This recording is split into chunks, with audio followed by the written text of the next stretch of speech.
Hello, I'm Diane Evans at PhotoFluent. Welcome to our weekly live show. At PhotoFluent, I help travelers figure out how to tell their story with photos that they love. So welcome. I'm so glad you're here today. It's a particularly good subject, although I say that a lot. I love most of my subjects that I talk about. But today we're going to talk a little bit about what not to include in your photos. Yeah, that might sound a little weird, but it's as important to know what not to include as what to include. Yeah, that sounds a little mysterious, doesn't it? But it's very true. It's all part of those concepts of composition, and I've been talking about those a lot this week. It's the week of composition, we'll just say that, because I'm kind of on a roll talking about how to compose your photos. I think that composition is kind of one of those, not kind of, it is one of those key foundational skills that, some people are told you have an eye and they just walk up and kind of know some things. But it's not something you either have or you don't. There are things that we all learn that make all of our photos better. And composition is one of those things, no matter if you're using your phone, your camera, any camera. Composition is what makes your photos better. All right, so we've established composition is important, and this particular element of composition is what not to include. So let's jump in and talk about that. What stays and what doesn't, why is that even important? I mean, don't you walk up to a really cool scene, a village in Tuscany, and say, yeah, I want a photo of that, and just include everything because you want to get everything for your memory? Not necessarily. A scene can be too busy. If you walk up to, say, a market in France, I go back to that example a lot because I love them. It can be so busy that you get your photo back. Has this ever happened to you? And you look at it and think, I don't even know what to look at. Even a landscape sometimes, if there's a lot going on, you as the viewer of that photo versus you as the viewer of the scene, you look at it later and think, I'm not sure what to look at here. Nothing particularly stands out.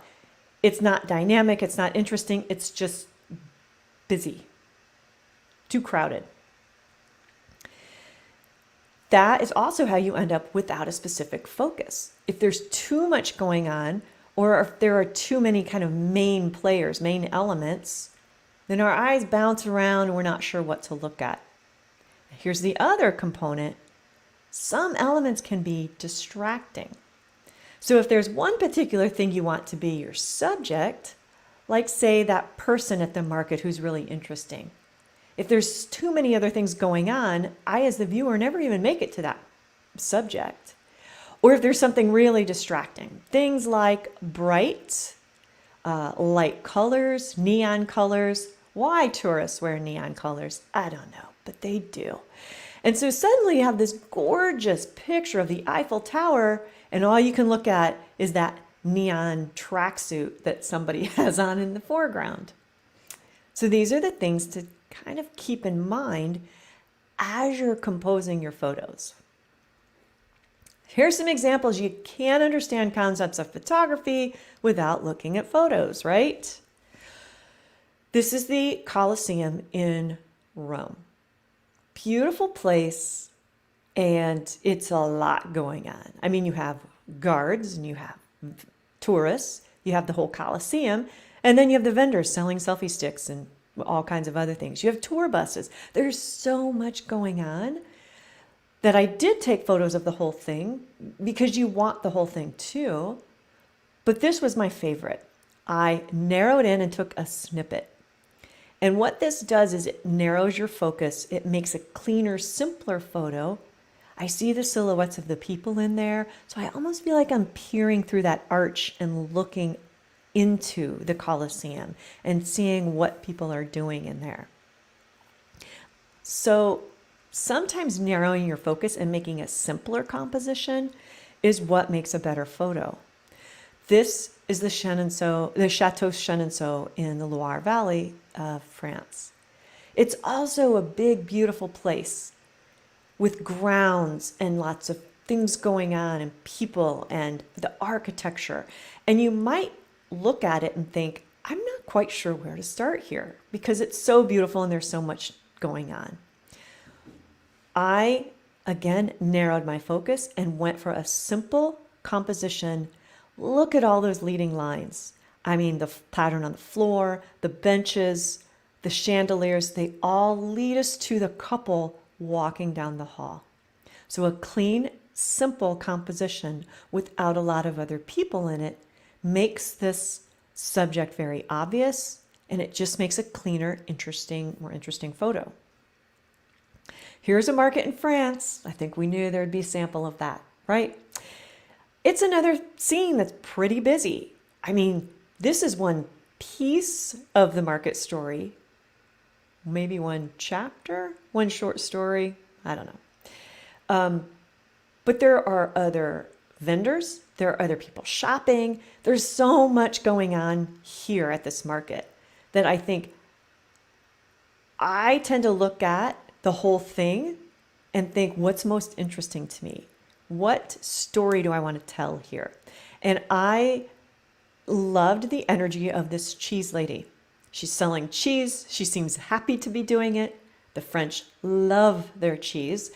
And so I wanted the exchange between the lady buying the cheese and the lady selling it. That's the story I'm trying to tell. So I narrow in and I get that story.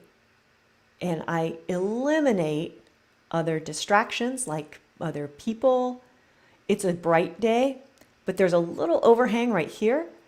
So I avoided the bright, distracting light around the corner by getting close and really narrowing in on my subject. Now, do you always have to narrow in and only take a piece of your scene? No. You can still have a lot of elements. Sometimes the story is, this is a crazy busy place and I want my photo to show that busyness. But my advice is here, just be intentional about how you set up your photo. Because I think it's the hardest objective to get the busy scene and still have a good photo without having, whoops. I like to check in on comments because they don't show up when I'm sharing my screen. All right. I think it's the hardest when you try to portray a really busy scene, but still have a clear subject and path for the viewer to follow, but it can be done. Here is a market in Chinatown, New York City. Boy, and talk about busy. New York City, it's just ridiculously busy. There's stuff going on everywhere. So I designed this photo intentionally. I thought about, who's my main subject? The lady in the white, looks like a white lab coat. She's a scientist, a seafood scientist. She's my subject, but I also wanted to get the movement, like the lady pushing the boxes into the scene. Some people bagging up food and ringing it up. Like I wanted to get a whole lot going on here, but I positioned myself at an angle. I put my subject in a certain place in the frame. I thought about it ahead of time, like what will this look like? It doesn't have to take a long time.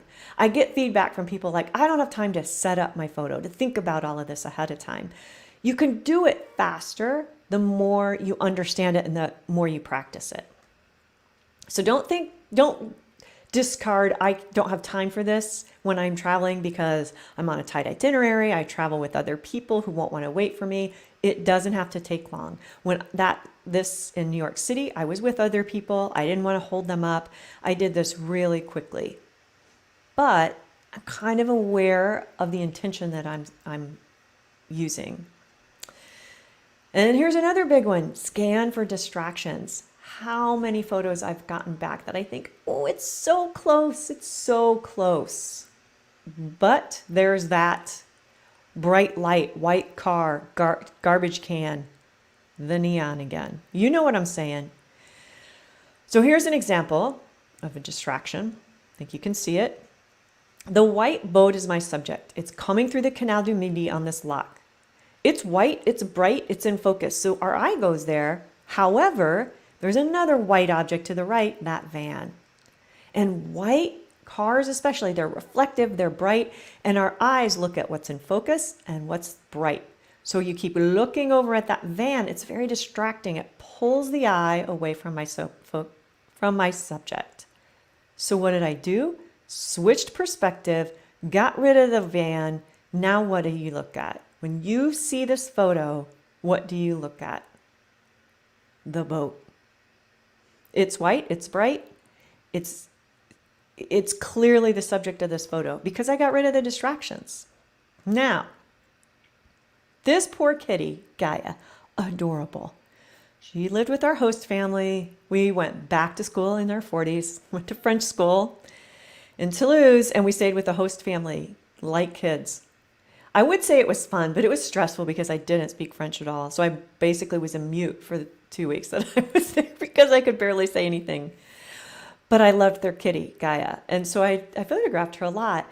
Unfortunately, I didn't pay attention. And this isn't even the perimeter. This is sticking right out of her head, for goodness sakes. Here is the Canal du Midi. My subject is this runner, and yet here's a car with the headlights on. Now, luckily, I did notice this in this photo, and then I had the luxury of I could wait. And it was only a few seconds before the car moved out. Sometimes you can fix it later. You can take it out if you have any editing skills, or you can crop it out. But you can't always fix it. And sometimes it's so close that if you would have noticed the distraction, you could have shifted your feet or your perspective and fixed it beforehand. Okay, I've been talking about composition all week, and this topic I find fascinating because I don't think it's something you'd think about. What not to include, what to look for so it's not in your photos. But I think it's a fun one. Now, if you would like to learn more about composing your photos, I have a course for that, Creative Photo Composition. It is about an hour and a half worth of training videos divided, because that's too much to sit down and watch all at one time. So it's divided into little bite-sized lessons. I want to say 16 lessons, 12 to 16. I can't remember the exact number. Little lessons. And they're each titled. So if there's one particular concept that's tough for you, you can go back and watch that one again. But digestible bit by bit lessons and a guide that gives you some exercises, because just listening is not what makes it really sink in. It's a good start, but until you get your camera out and put them into practice, and that's what the guide does. So you have the video lessons and you have the guide, so you can get out your camera and get really good, or phone. Let me just say, it's with whatever device you take photos with. That is the beauty of composition. It improves your photos no matter what piece of equipment you're using. And my friends, here's the good news. It's on sale for $37 through tomorrow. I just decided end of summer sale. I don't know, I call it that, but I just decided composition is important, people. And I want your photos to be prepared and ready for your next trip. So through Friday, $37. It's normally $97. I will put the link in this post. You can click it and go right over there and check it out. Now, here's my little summary slide. I do this every time because I talk about a lot and we want it recapped. Do you want to watch the replay and some more videos? The easiest place to do that, YouTube. Don't tell Facebook I said that, but they're easier to find. And if you're watching this on YouTube, hello YouTube. Don't forget to subscribe. If you're interested in joining our private Facebook group, it is full of fun, creative travelers, and we do a monthly challenge, which is super fun. Come on over, Photo Fluent Travelers. And that's not all. Save your spot now. I got so much feedback from people that they want to learn with me in person. And that has always been my goal since I started Photo Fluent. But then, of course, we all know what happened last year. But now things are starting to open back up again. And I have planned with Strada Toscana, the retreat center in Tuscany, the photo storytelling retreat. And I'm so excited. It's going to be amazing. If you want to hear more details about what's involved in that, watch the video from last week. My live from last week, I talked a lot about the Tuscany retreat, and I'll be talking about it more, but it's limited to 8 to 10 spots. So if you miss out, it's too late. Now, it's not till next fall. So if you're starting to get a little nervous about traveling, you do have, it's another year away. So just make sure you reserve your spot. And then, of course, don't forget the sale ends tomorrow. Grab the Creative Photo Composition course today. Hey, thank you so much for coming today. I was really hesitant to do these lives because I don't love my cell phone video, but I have to say, I love doing them. I just think it's fun. I love to see all your comments later. I just think it's a great way to connect with my audience. Even if we can't talk back and forth, we can't. But just to see you here watching, hello. I love doing them. So I'm really hoping that you love watching them also. And I will see you again next week. Bye. Have a great weekend.